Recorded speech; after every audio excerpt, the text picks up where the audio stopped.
Lahat tayo ay nangangarap na makapagtapos sa pag-aaral at makaahon sa kahirapan. Ngunit, paano kung sa larangan ng matematika ay nahuhuli ang iba? So this afternoon, we're going to conduct the Regional Unified Numeracy Test to assess your skills in 4 fundamental operations. So these numeracy test skills will last only for 5 minutes.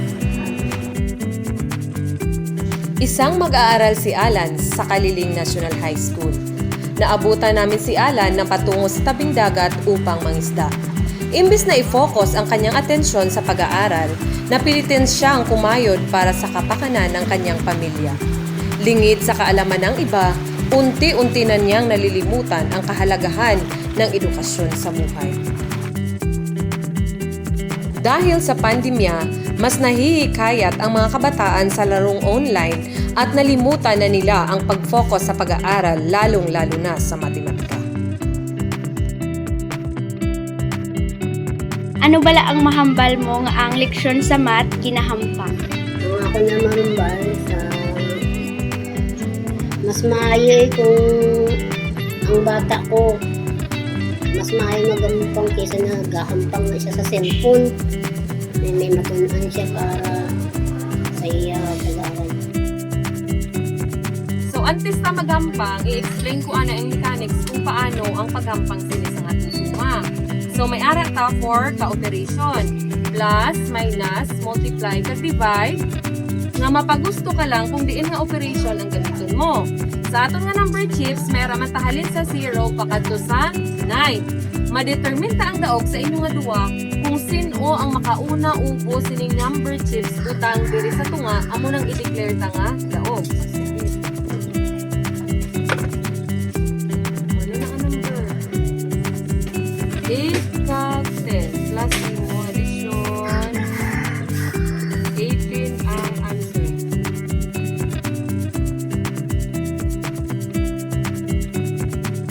Batay sa pag-aaral, taon-taon, mahigit 1 milyong batang Pilipino ang tumitigil sa pag-aaral dahil sa kahirapan. Madaling mawala ng pag-asa sa ganitong sitwasyon. Pero hanggat may mga batang handang magpursige, hanggat may mga magulang na hindi bibitaw sa pangarap, hanggat may mga gurong handang magsakripisyo sa ngalan ng serbisyo, may mga kabataan pa kayang hindi matuto?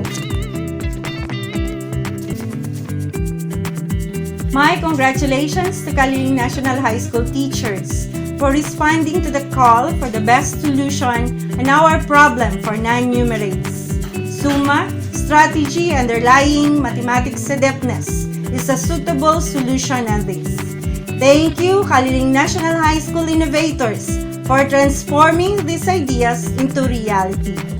With this, we would like to thank our partners in providing our needs for this project. The LGU Kawayan, headed by our Honorable Mayor Jan Rita Bohara, for donating the 10 3D printers. LGU Kaliling, headed by Barangay Captain Jusel Pupiuco, for the head press machine. The NWTF for the 3D printers table, and the TUPB for the technical training. Kaliling National High School was so blessed to have you as our partners. God bless everyone.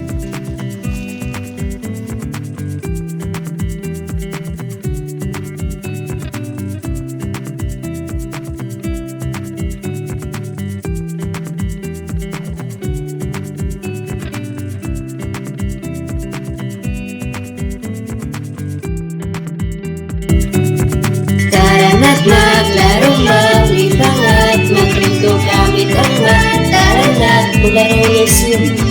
Tara na't maglaro, maglibang at magpinto gamit ang mat. Tara na't maglaro ng swim.